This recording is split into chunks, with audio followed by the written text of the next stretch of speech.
नमस्कार। BSc part third year के सभी विद्यार्थियों का फिजिकल केमिस्ट्री की क्लास में स्वागत है। सेकेंड यूनिट स्टार्ट करेंगे आज अपन मॉलिक्यूलर ऑर्बिटल थ्योरी, जो क्वांटम मैकेनिक्स पर ही आधारित है और उसके बाद का ही चैप्टर ही। मॉलिक्यूलर ऑर्बिटल थ्योरी के अनुसार देखें हम तो इस सिद्धांत या ये एमओटी थ्योरी इस सिद्धांत पर आधारित है कि इलेक्ट्रॉनों का व्यवहार परमाणु व अणु दोनों में एक समान होता है। परमाणुओं में जो इलेक्ट्रॉन है वो परमाणु कक्षक में रहते हैं, जबकि अणु में इलेक्ट्रॉन आणविक कक्षकों में उपस्थित रहते हैं।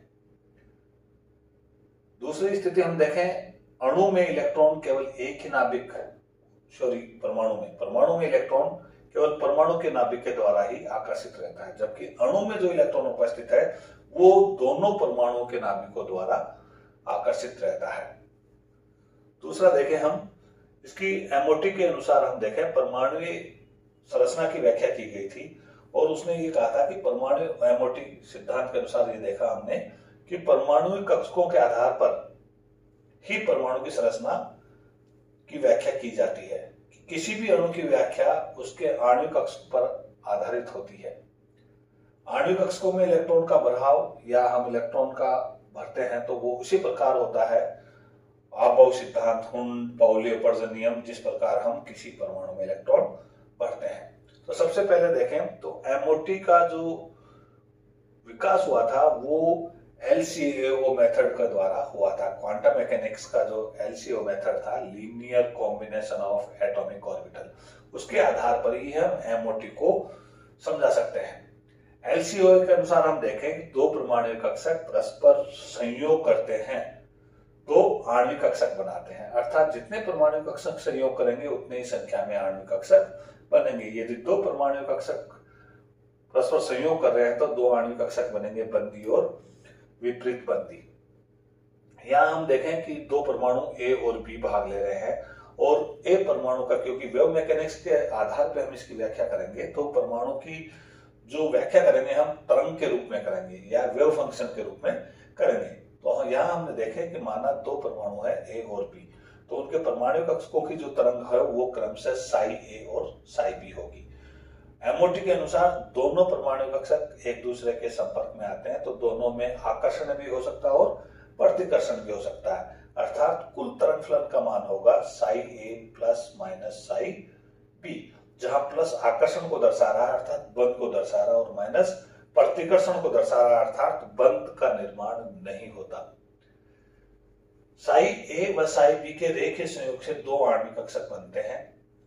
पहला बंदी आणविक कक्षक जिसकी तरंग फलन साई बी फॉर बॉन्डिंग, जो कि दोनों के संयोग से होगा अर्थात दोनों के योग के बराबर होगा, और दूसरा है विपरीत बंदी आणविक कक्षक जिसको हम साई स्टार से दर्शाएंगे, जो कि माइनस को दर्शा रहा है अर्थात दोनों के मध्य किसी भी प्रकार का आकर्षण नहीं है। इस प्रकार हम समीकरण 2 और 3 से बंदी और विपरीत बंदी आणविक कक्षक के तरंग फलन को दर्शाते हैं। बंदी जो परमाणु कक्षक है उसकी तरंग फलन को देखें तो उसकी तरंग फलन के अनुसार उसकी ऊर्जा साई ए और साई बी दोनों के परमाणु कक्षकों की ऊर्जा से कम होती है, अर्थात उससे नीचे की ओर आता है। और केमिस्ट्री के अनुसार जिसकी ऊर्जा या फिजिकल केमिस्ट्री के अनुसार जिसकी ऊर्जा जितनी कम होगी थर्मोडायनामिक्स के अनुसार वो उतना ही अधिक स्थायी है, इसीलिए बंदी आणविक कक्षक स्थायी होते हैं। यह अवस्था स्थायी अवस्था होती है, वह दोनों परमाणु कक्षकों के मध्य बंध को दर्शाती है। विपरीत बंदी आणविक कक्षक में देखें तो दोनों परमाणु कक्षक साई ए व साई बी की ऊर्जा से अधिक होती है इसकी ऊर्जा, अतः यह उत्तेजित अवस्था है जो कि अस्थायित्व का द्योतक है, अर्थात ऊर्जा ज्यादा होगी। इस प्रकार हम यहाँ दर्शा सकते हैं, ये ए परमाणु है, ये बी परमाणु है, ये ए परमाणु की तरंग फलन साई ए है, ये बी परमाणु की तरंग फलन साई बी है। दोनों के मध्य अगर आकर्षण होगा अर्थात अतिव्यापन होगा तो बंध बनेगा, और बंदी आणविक कक्षक बनना तो उसकी तरंग फलन को हमने साई बी द्वारा दर्शाया। दोनों परमाणु के मध्य किसी प्रकार का अतिव्यापन नहीं हुआ। ये डैश डैश जो लाइन है वो प्रतिकर्षण को दर्शा रही है और इसके तरंग फलन को कहा हमने साई स्टार अर्थात विपरीत बंदी आणविक कक्षक।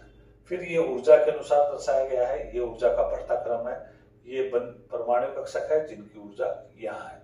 ये बंदी आणविक कक्षक है जिसकी ऊर्जा दोनों परमाणु कक्षकों से कम है।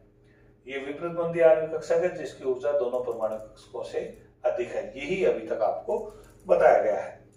आकर्षण और प्रतिकर्षण, आकर्षण के कारण ऊर्जा का मान कम हो गया, प्रतिकर्षण के कारण ऊर्जा का मान बढ़ गया। हम हाइड्रोजन परमाणु को लें और हाइड्रोजन परमाणु के आधार पर ही आकर्षण प्रतिकर्षण को दर्शाएं, तो जो आकर्षण को दर्शा रहा था, बंदी आणविक कक्षक को दर्शा रहा था, उसका वर्ग किया तो वर्ग किसको दर्शाएगा? इलेक्ट्रॉन घनत्व को। पहले बता चुके हैं साई स्क्वायर किसको दर्शाता है? इलेक्ट्रॉन घनत्व को। तो साई बॉन्डिंग स्क्वायर बराबर क्या हो जाएगा? Sai A square, Sai A plus psi B का होल स्क्वायर। इसको खोलेंगे तो क्या प्राप्त होगा? Sai A square, Sai B square और 2 psi A psi B plus plus. यहाँ देखें साई ए व साई बी स्क्वायर जो है वो अलग अलग परमाणु के इलेक्ट्रॉन घनत्व को दर्शा रहे हैं। परमाणु ए के इलेक्ट्रॉन घनत्व को, ये परमाणु बी के इलेक्ट्रॉन घनत्व को। और साई बी स्क्वायर किसको दर्शा रहा है? बंदी आणविक कक्षक में इलेक्ट्रॉन घनत्व को। तो बंदी आणविक कक्षक में दोनों परमाणु के इलेक्ट्रॉन घनत्व की अपेक्षा 2 साई ए साई बी अधिक इलेक्ट्रॉन घनत्व पाया जा रहा है, अधिक मान होगा। आवेश घनत्व का मान क्या हो जाएगा? परमाणु कक्षकों की अपेक्षा अधिक होगा। और कितना अधिक होगा? 2 साई ए साई बी। अर्थात दोनों के मध्य बंध जो बनेगा वो परबल होगा। इसको हम आरेख के द्वारा निम्न प्रकार दर्शाते हैं, अर्थात इलेक्ट्रॉन घनत्व और बंध दूरी के मध्य आरेख खींचे तो ये एक सॉलिड रेखा है, वो तो बंदी आणविक कक्षक के लिए आरेख को दर्शा रही है। एक डैश डैश टूटी हुई रेखा है जो दोनों परमाणुओं की, अलग अलग दोनों परमाणु है उनके इलेक्ट्रॉन घनत्व को दर्शा रही है। तो ये जो लाइन है वो इन दोनों परमाणुओं के मध्य बंध बनने को दर्शा रही है। दूसरा देखें हम, साई बी स्क्वायर का मान psi A square plus psi B square से अधिक होता है। कितना अधिक होता है? मैं बता चुका आपको, 2 साई ए साई बी। अर्थात यह व्यंजक कक्षकों के अतिव्यापन को दर्शाता है। जितना अधिक अतिव्यापन होगा उतना ही इन दोनों परमाणुओं के मध्य आवेश घनत्व होगा।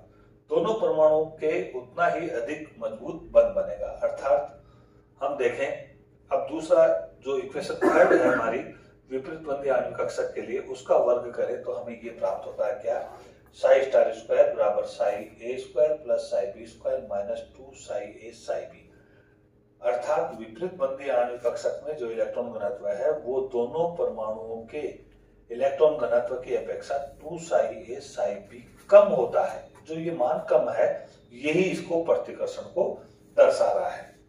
तो इस प्रकार हम त्वरण फलन के रूप में एमओटी के अनुसार बंदी और विपरीत बंदी आणविक कक्षकों में इलेक्ट्रॉन घनत्व को कैलकुलेशन कर लेते हैं। और अब इलेक्ट्रॉन आवेश घनत्व और अंतर्नाभिक की दूरी के मध्य आरेख खींचते हैं। किसके लिए? विपरीत बंदी आणविक कक्षक के लिए। तो देखो ये जो सॉलिड है वो तो विपरीत बंदी आणविक कक्षक के लिए इलेक्ट्रॉन घनत्व को दर्शा रही है, और ये जो टूटी हुई रेखा है वो दोनों परमाणुओं के इलेक्ट्रॉन घनत्व को दर्शा रही है। साई ए परमाणु का, ये बी परमाणु का। तो यहाँ देखें एक बिंदु हमें प्राप्त हो रहा है एन, जो कि नोडल तल को दर्शा रहा है बंदी आणविक कक्षक के लिए। इस नोडल तल पर इलेक्ट्रॉन घनत्व क्या है? 0 है। इसलिए दोनों के मध्य प्रतिकर्षण को दर्शा रहा है ये। और ये नोडल तल क्या है आपको मालूम है? दोनों परमाणुओं के मध्य, किसी भी अणु में दोनों परमाणु या बंधित परमाणु के मध्य वह दूरी जहां इलेक्ट्रॉन घनत्व 0 होता है वो नोडल तल है। ऐसी स्थिति में दोनों नाभिकों के बीच में इलेक्ट्रॉन घनत्व 0 हो जाता है नोडल तल पर। आणविक कक्षकों की ऊर्जा देखें हम तो बंदी तथा विपरीत बंदी आणविक कक्षकों के तरंगलन साई बी व साई स्टार से ऊर्जा की गणना करते हैं और अंत में अंतर्नाभिक दूरी के साथ वक्र खींचते हैं तो निम्न प्रकार के वक्र प्राप्त होता है। ये बंदी आणविक कक्षक के लिए है, ये विपरीत बंदी आणविक कक्षक के लिए है। ये ऊर्जा, ये देखो, ये परमाणु बी के लिए, ये परमाणु ए के लिए, ये निम्नतम ऊर्जा स्तर, ये मध्य रेखा, और ये जो रेखा है वो अणु के लिए। अर्थात पहले दोनों परमाणु एक दूसरे के संपर्क में आएंगे तो ऊर्जा का मान, अंतर्नाभिक की दूरी कम होती जाएगी और ऊर्जा का मान घटता जाएगा, और एक कम ऊर्जा के बाद फिर ऊर्जा का मान बढ़ेगा। अर्थात यहाँ ये है दोनों परमाणु के मध्य को अतिव्यापन को दर्शा रहा है, ये निम्नतम ऊर्जा है। अर्थात आकर्षण को दर्शा रहा है। यहाँ विपरीत बंदी आणविक कक्षक के लिए देखें तो ऐसा न्यूनतम ऊर्जा वाला एक भी बिंदु प्राप्त नहीं हो रहा जहां दोनों परमाणु के मध्य अतिव्यापन हो सके, अर्थात अंतर्नाभिकीय दूरी को दर्शा सके। अर्थात ये प्रतिकर्षण प्रबल होता है, यहाँ आकर्षण प्रबल होता है। आकर्षण के कारण ऊर्जा परिवर्तन होता है, यहाँ प्रतिकर्षण के कारण ऊर्जा परिवर्तन शून्य होता है।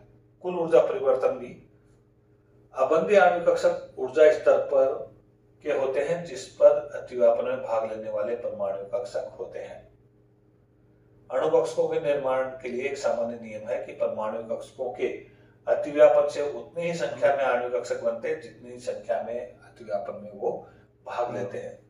आणविक कक्षकों का निर्माण परमाणु कक्षकों से ही होता है, अतः इलेक्ट्रॉनों से नहीं। इसलिए परमाणु आणविक कक्षकों के निर्माण में भरे हुए रिक्त तथा अर्धपूरित सभी प्रकार के परमाणु कक्षक भाग लेते हैं। थर्ड देखें, अतिव्यापन में भाग लेने वाले सभी कक्षकों के समस्त इलेक्ट्रॉनों को आणविक कक्षक में आपबाउ, हुंड और पाउली अपवर्जन के नियम के अनुसार भरा जाता है। फोर्थ इसका अनुग्रहित देखें, पोस्टुलेट देखें तो विपरीत बंदी इलेक्ट्रॉन युग्मों से बंदी इलेक्ट्रॉन युग्मों की जितनी अधिक इलेक्ट्रॉनों की संख्या होगी उस संख्या से हम बंद क्रम का कैलकुलेशन कर सकते हैं। अर्थात बंद क्रम बराबर बंदी इलेक्ट्रॉन माइनस विपरीत बंदी इलेक्ट्रॉन अपॉन 2। तो बंद क्रम का कैलकुलेशन एमओटी के अनुसार इस सूत्र द्वारा करते हैं। आज की क्लास में इतना ही। धन्यवाद। We meet tomorrow. इसकी आपको पीडीएफ भी उपलब्ध करवाई जा चुकी है। Thank you.